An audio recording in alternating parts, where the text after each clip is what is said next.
한 사람으로 인해 얻은 생명이라는 제목으로 하나님 말씀을 증거하겠습니다. 로마서 5장으로 넘어오면서 우리는 믿음으로 의롭다 하심을 얻은 우리에게 어떤 일이 일어났는가를 살펴보았습니다. 믿음의 조상 아브라함처럼 믿음으로 의롭다함을 받은 사람에게 일어난 변화를 한마디로 말하자면 하나님과의 관계의 회복이라고 할 수가 있습니다. 구체적으로 하나님과의 관계가 어떻게 회복되었습니까? 하나님과 화평을 누리게 되었습니다. 죄로 인해서 하나님과 원수되었던 우리가 예수 그리스도로 말미암아서 하나님과 화평을 누리게 된 것입니다. 그것은 단순히 불편한 관계가 해결된 정도가 아닙니다. 싸웠다가 화해한 정도가 아니라 하나님께 직접 나아갈 수가 있게 된 것입니다. 믿음으로써 하나님의 은혜에 들어감을 얻었고 결정적으로 하나님의 영광을 바라고 즐거워하게 되었습니다. 죄인이 감히 꿈도 꾸지 못하는 하나님의 존전으로 나아갈 수 있는 특권을 누리게 된 것입니다. 좀 더 적극적인 의미에서는 죄인인 우리가 하나님의 영광에 참여하게 된 것을 의미합니다. 죄로 인해서 잃어버린 하나님의 영광을 되찾게 된 것은 우리가 잃어버린 소중한 물건 하나를 되찾은 정도가 아니라 하나님께서 우리를 창조하신 본래의 의도와 목적을 회복하게 되는 것을 의미합니다. 그러니까 우리가 본래 있어야 될 자리로 되돌아가게 된 것을 뜻합니다. 이사야 43장에서 하나님께서 우리를 창조하신 목적이 무엇이라고 했습니까? 이 백성은 내가 나를 위하여 지었나니 나를 찬송하게 하려 함이라. 할렐루야. 하나님께서 우리를 찬송하게 하도록 만드신 것이 목적입니다. 그래서 이 하나님을 찬송한다고 하는 것은 우리에게서 찬송이 계속 끊이지 않는 상태를 가리키기도 하지만 더 근본적으로 그분의 영광 안에 영원히 머무는 상태를 가리킵니다. 하나님의 영광은 하나님의 하나님 되심에 관한 모든 것이라고 말씀을 드렸습니다.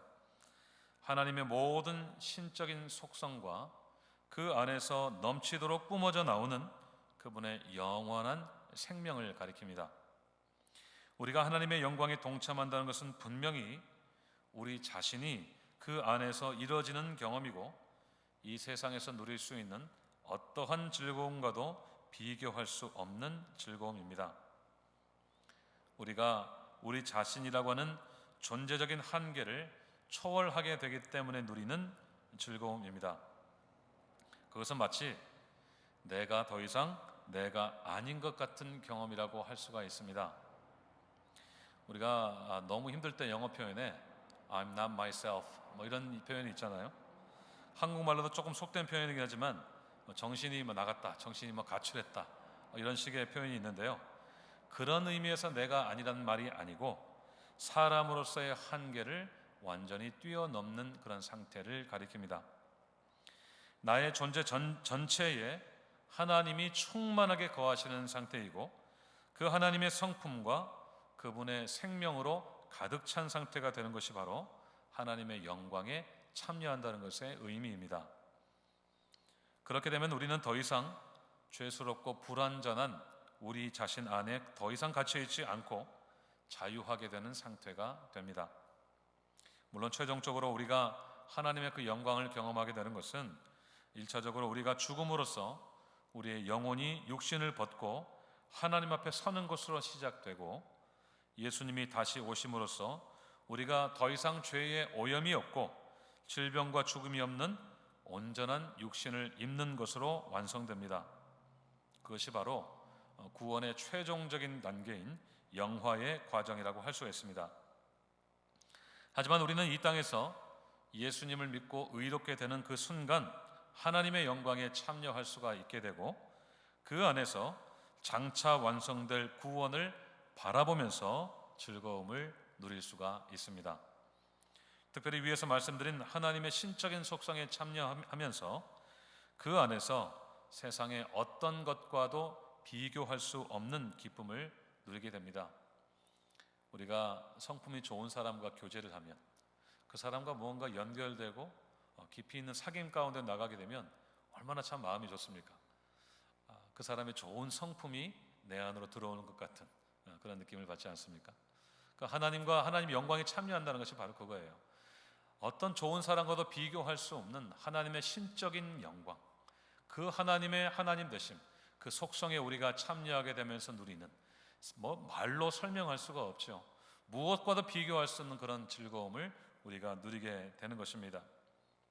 그 기쁨은 우리가 이 땅에서 누릴 수 있는 영광을 극대화하면 도달하게 되는 그런 영광에서 나온 기쁨이 아니라 신적인 영광에서 나오는 기쁨입니다.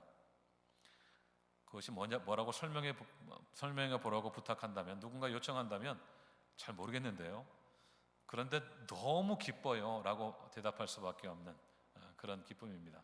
왜냐하면 신적인 영광은 인간의 언어를 초월하거든요. 사람의 표현 범위 밖에 있어요. 믿으십니까?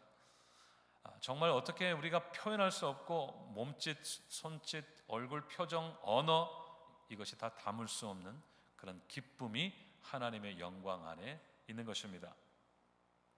그 대표적인 것이 뭐냐면 하나님의 사랑을 경험하는 것입니다. 아직 우리가 죄인 되었을 때 그리스도께서 우리를 위해서 죽으심으로 확증된 그 하나님의 사랑을 경험하는 것입니다. 우리가 언제 그 사랑을 경험하게 됩니까? 예수님을 믿고 의롭게 된 그 순간 경험하게 됩니다. 십자가로 확증된 하나님의 사랑이 우리 안에 부어져서 하나님과 원수였던 우리도 화목하게 만들어 버리시는 그 은혜를 경험하게 된다는 말씀입니다. 그 속에서 우리는 하나님의 영광을 경험하게 되고, 그 영광 가운데서 우리는 모든 환난 중에서도 즐거워할 수 있게 되는 것입니다. 하나님의 영광 가운데서는 환난이 환난으로 끝나지 않고 인내를 만들어냅니다. 그리고 그 인내는 소망으로 이어집니다. 그 소망은 분명히 하나님의 그 영광에 참여하게 되는 소망, 곧 구원의 소망인 것입니다. 이것이 우리가 환난 중에서도 즐거워할 수 있는 이유입니다. 그 즐거움은 삶이 다 그렇지 하는 식의 어떤 체념 때문이 아니라, 언젠가 좋은 날이 올 것이라는 막연한 낙관론 때문도 아니라, 하나님과 화목한 관계 때문에 누리는 즐거움, 그래서 하나님의 영광에 참여하면서 누리게 되는 즐거움 때문입니다. 예수 믿고 의롭게 된 우리에게 이 즐거움이 언제나 충만하시기를 간절히 소원합니다. 그래서 어떤 환난도 소망 가운데서 이겨내시는 믿음의 사람들이 다 되시기를 바랍니다. 오늘 읽은 로마서 5장 후반부의 말씀은 우리가 영원한 생명에 이르는 원리를 다루는 말씀입니다. 특별히 바울은 아담과 예수 그리스도를 비교하면서 죄인인 우리가 어떻게 하나님 안에서 영원한 생명을 누리게 되었는지를 잘 설명해 주고 있습니다. 오늘 본문 12절 말씀 첫 절입니다. 함께 읽겠습니다. 12절 시작. 죄로 말미암아 사망이 들어왔나니 이와 같이 모든 사람이 죄를 지었으므로 사망이 모든 사람에게 이르느니라. 아멘. 오늘 본문에서 우리가 주목해야 될 단어가 한 사람이라는 단어입니다.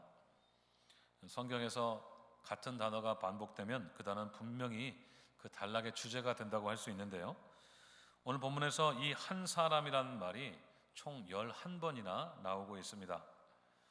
바울이 여기서 설명하려고 하는 것이 바로 이 한 사람과 직접적인 연관이 있습니다.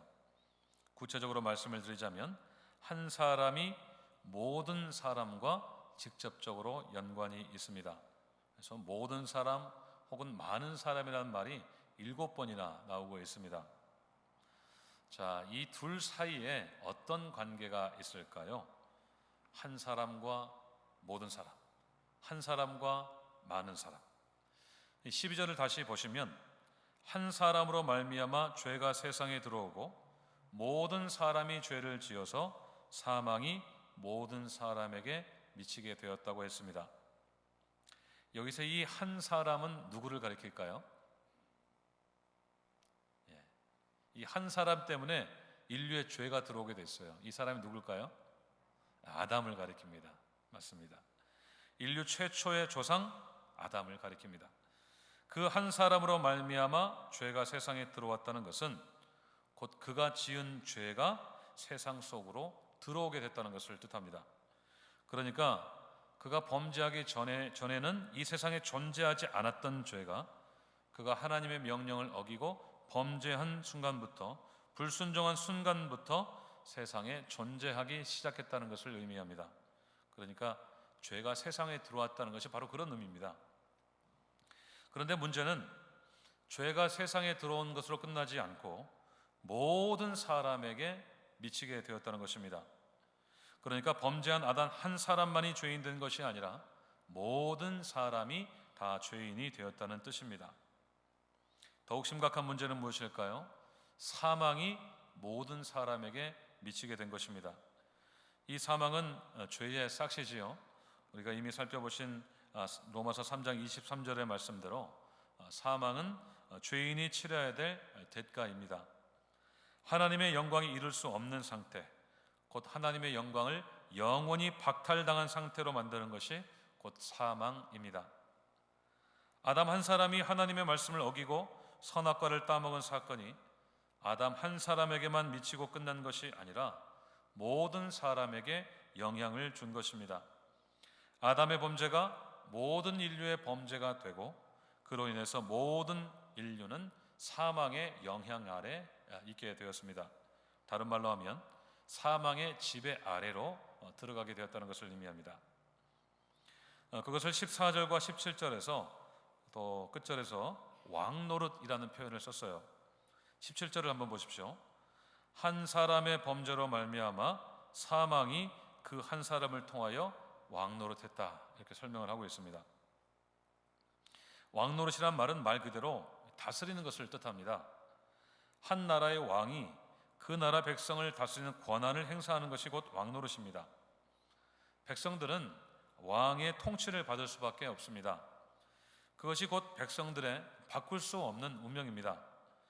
그 나라 백성으로 사는 한 사람들은 그 왕의 통치를 벗어날 수가 없게 됩니다.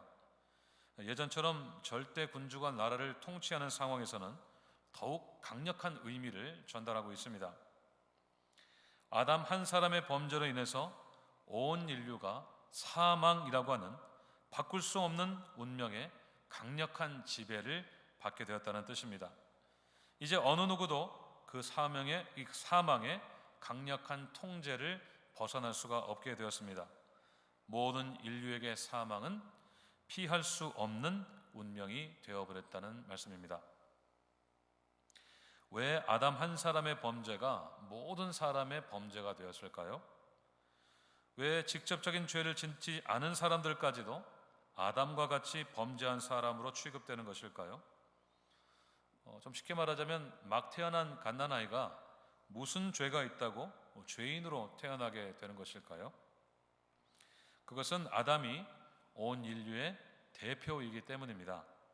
조금 다르게 표현하면 온 인류가 아담과 운명 공동체로 묶여 있기 때문입니다.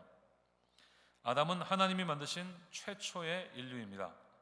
그 이후에 태어날 모든 인류의 조상이자 대표입니다. 아담은 인류의 대표로서 하나님과 언약을 맺었습니다. 그 언약이 무엇일까요? 에덴 동산 중앙에 심겨져 있었던 선악과입니다. 하나님께서는 선악과를 통해서 아담과 언약을 맺으시면서 하나님과 사람 사이에 복스러운 관계를 약속하셨습니다. 동산에 있는 모든 열매들은 마음껏 따먹고 누리되 동산 중앙에 있는 선악을 알게 하는 나무의 열매는 결코 따먹지 말라고 하셨습니다. 따먹는 날에는 정령 죽으리라 라고 말씀하셨습니다. 그 말씀은 선악과를 따먹지 않는 한 결코 죽는 일이 없을 것이라는 약속이 되겠죠. 하나님의 말씀에 순종하는 한 영원히 생명을 누리게 될 것이라는 약속입니다. 그래서 동산에는 선악과 말고도 어떤 나무가 있었습니까?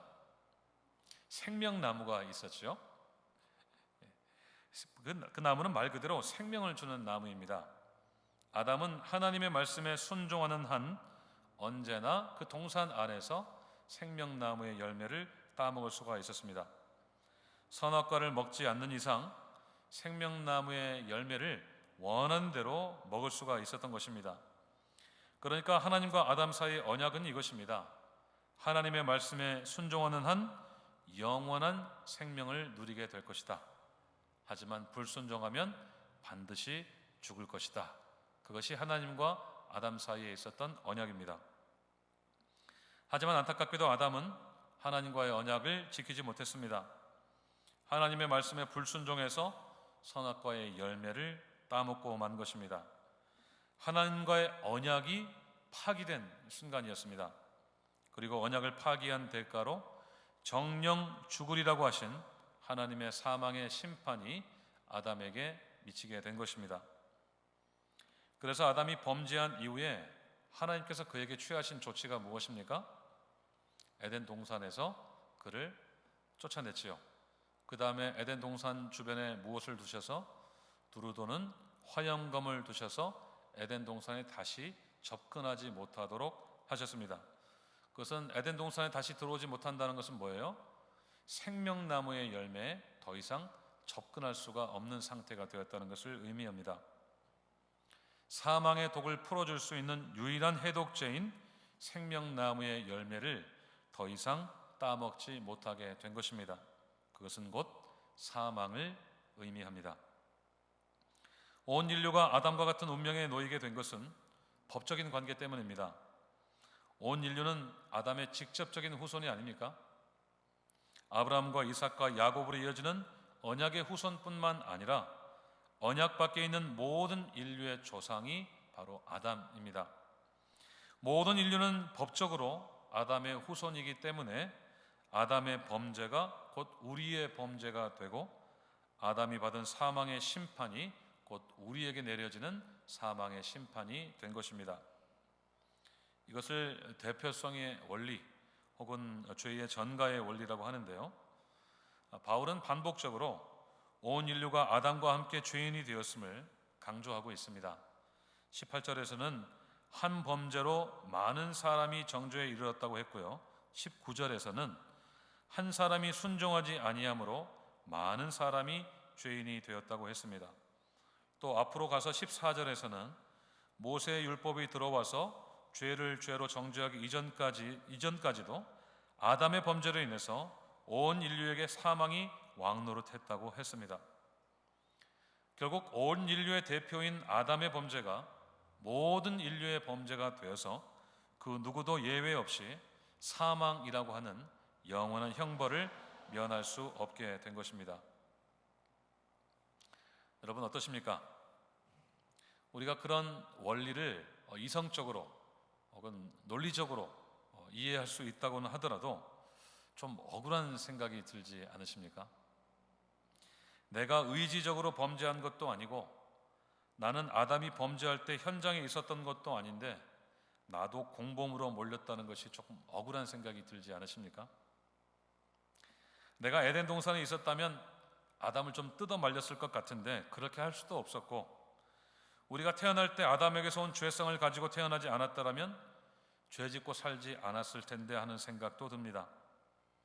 우리가 의도하지도 않은 죄 때문에 우리가 죄인이 되고 사망의 지배를 받게 된 것이 저는 좀 억울한 생각이 듭니다. 생명나무에 접근할 수 없는 것이 한없이 손해본 것만 같습니다. 그런데요, 그것이 끝이 아니었습니다. 반전이 있었습니다. 아담 말고 또 다른 한 사람이 나타났기 때문입니다. 온 인류의 조상인 아담 말고 또 다른 아담이 오셨습니다. 14절에서 바울은 아담이 오실 자의 모형이다 이렇게 설명을 하고 있습니다. 그 오실 자는 누구를 가리킬까요? 15절에서 바울은 그분이 바로 예수 그리스도라고 말하고 있습니다. 15절을 함께 읽겠습니다. 시작.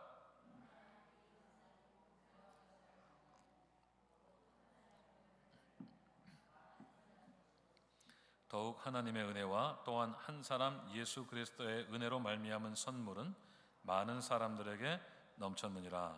아멘. 이 대표성의 원리가 죄에만 적용된 것이 아니라 하나님의 은혜에도 적용된다는 말씀입니다. 아담 한 사람의 범죄로 많은 사람이 사망의 형벌을 받은 것 같이 한 사람 예수 그리스도의 은혜로 많은 사람들에게 선물이 넘쳤다고 했습니다. 그 선물이 어떤 선물일까요? 16절에서 설명합니다. 이 선물은 범죄한 한 사람 때문에 생긴 일과 결코 같지 않다, 이렇게 설명을 하고 있죠. 아담 한 사람이 범죄했기 때문에 받은 정죄하고는 완전히 다르다는 것입니다. 그것은 저주이고 심판이지 결코 선물이 아니란 뜻입니다. 그렇다면 그 선물은 무엇일까요? 16절 하반절에서 은사는 많은 범죄로 말미암아 의롭다 하심의 이름이니라 그랬습니다. 그 선물이 무엇이라고요? 의롭다함을 받는 것이 선물이다, 이렇게 말하고 있습니다. 한 사람 예수 그리스도의 은혜로 많은 사람에게 주어진 선물이 바로 의롭다고 여김받는 것이라는 말입니다. 그러니까 아담 한 사람 때문에 받았던 정죄를 예수님 한 분 때문에 다 벗어버리고 의롭게 된다는 것을 의미합니다. 17절도 보십시오. 하반절에서 더욱 은혜와 의의 선물을 넘치게 받은 자들은 한 분 예수 그리스도를 통하여 생명 안에서 왕노릇하리로다 그랬습니다. 아담과 한 통속으로 죄인으로 낙인 찍혀서 사망의 백성 노릇을 하던 우리가 한 분 예수 그리스도를 통해서 이제는 생명의 다스림을 받게 되었다는 것입니다. 더 이상 죄의 삭신 사망의 지배가 아니라 생명의 지배를 받게 된다는 말씀입니다. 그리고 이 다음에 살펴보실 로마서 6장 23절은 이렇게 적었습니다. 로마서 6장 23절 같이 읽겠습니다. 시작. 죄의 삭은 사망이요 하나님의 은사는 그리스도 예수 우리 주 안에 있는 영생이라. 아멘.